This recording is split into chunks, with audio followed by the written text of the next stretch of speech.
ამბობენ, რომ დედამიწა ზოგჯერ ისეთ რამეს გამოაჩენს, რასაც ადამიანები ასწლეულების განმავლობაში ვეღარ დაინახავენ. 1911 წელს საფრანგეთის ალპებში სამ მოგზაურს ერთდროულად ზის ჩასვლისას უცნაური ხილვა დაენახათ. ანთებული ფანჯრები, ვიწრო ქუჩები, ხის აივნები, ჩუმი სირენა. ქალაქი, რომელიც შორეული ტბის ზედაპირზე ცისფრად ციმციმებდა. მოგზაურები დავანში ჩავიდნენ და ადგილობრივებს კითხეს. იქ ტბასთან ახლოს ქალაქია? მაგრამ ყველამ თავი გააქნია, არავითარი ქალაქი იქ არ ყოფილა. საუკუნეზე მეტია.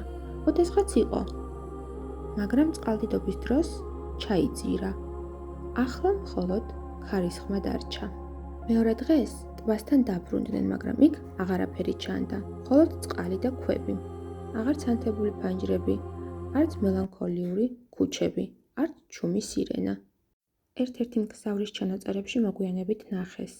მე ვიცი, რაც ვნახე. ის ქალაქი სიცოცხლით ღელავდა და ერთი წამით დაგვეჯერა, რომ ისევ არსებობდა. გადმოცემით მსგავსი შემთხვევა დღემდე მეორდება. თითქოს ჩაძირული ქალაქი დღემდე ამოდის და ელოდება, ვინმე კვლავ დააჯეროს მის არსებობაში. აბა დღეებსა და საუკუნეებს შორის დაკარგულ ხმებს ხომ ყოველთვის სჭირდებათ ერთი თვალი, ერთი სმენა და ერთი წუთიც. საკმარისია, რომ მოგაჯადოვონ.